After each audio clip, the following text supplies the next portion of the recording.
Perkenalkan, saya Teguh Guswoyon Amrullah akan memaparkan studi kasus pencegahan dan cara mengatasi serangan keamanan data.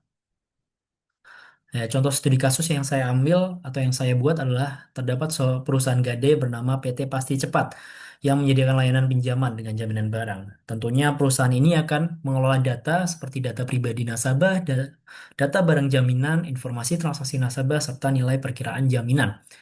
Nah, pada suatu hari PT Pasti Cepat ini mengalami serangan ransomware, di mana hacker harus masuk melalui celah sistem yang belum diperbarui. Database dan sistem PT Pasti Cepat itu tidak dapat diakses karena transkripsi oleh hacker, dan hacker meminta uang tebusan agar sistem dapat dikembalikan.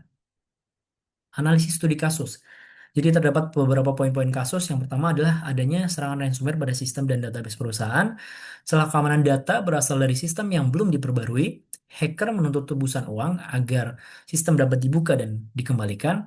Lalu serangan cyber tersebut mengakibatkan gangguan proses bisnis dan risiko kebocoran data nasabah serta perusahaan. Upaya pencegahan serangan keamanan data. Jadi terdapat beberapa upaya pencegahan. Yang pertama adalah melakukan pemboran sistem secara berkala. Ini dilakukan agar dapat menutup celah keamanan yang dapat diakses oleh hacker dengan sistem terbaru.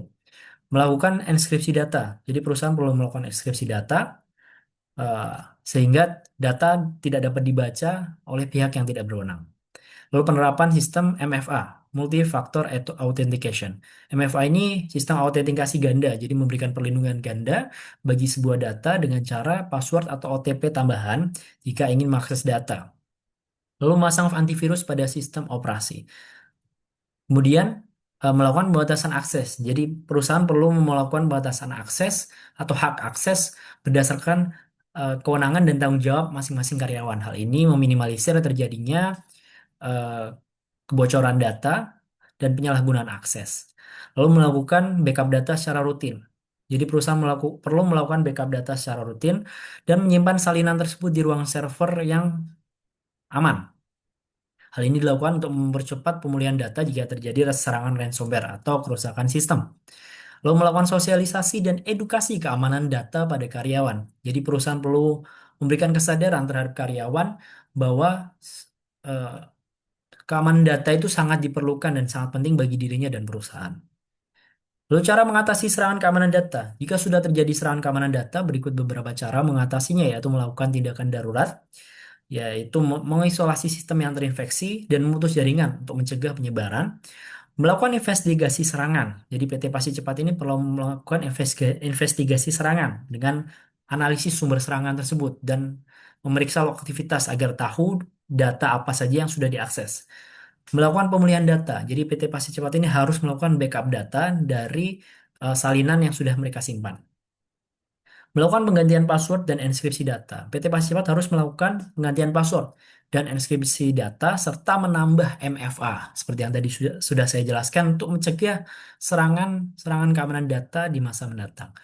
Melakukan pemberitahuan insiden serangan. Jadi perlu diberitahukan terkait insiden serangan yang sudah dialami oleh PT Pasti Cepat kepada nasabah dan karyawannya, serta memberitahukan kepada nasabah bahwa pasti ada risiko kebocoran data dari serangan tersebut. Melakukan evaluasi dan perbaikan.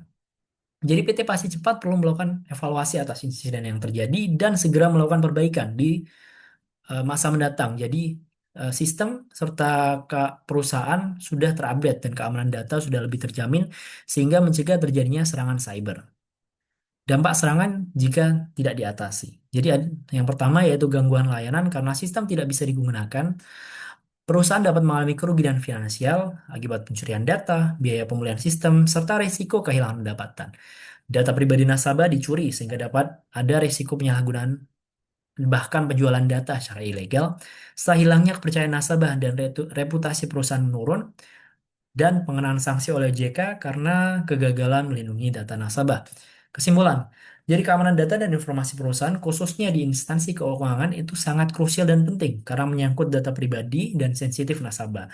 Pencegahan dan mitigasi yang harus dilakukan yaitu enkripsi data, MFA, antivirus, pembuaran sistem, backup data rutin, serta edukasi keamanan data perlu dilakukan untuk dapat mencegah terjadinya serangan yang dapat mengancam keamanan data dan informasi perusahaan. Tanpa adanya pencegahan dan mitigasi yang dilakukan, serangan keamanan data dapat memberikan dampak yang sangat besar dan merugikan perusahaan.